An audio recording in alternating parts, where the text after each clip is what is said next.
Hey everyone, I'm Danvar and welcome back to my channel. In today's video, I'm going to show you how to create a Snapchat account without using a phone number. If you're looking for a quick and easy way to sign up, stay tuned. Let's get started. Open your Snapchat and tap on Sign Up. Press the Continue button. Now write your first and last name.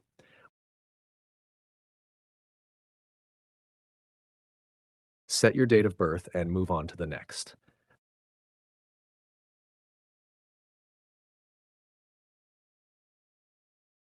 Now create a strong and secure password.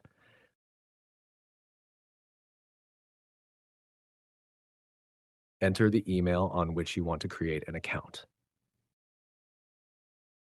Skip this part and move on to the next.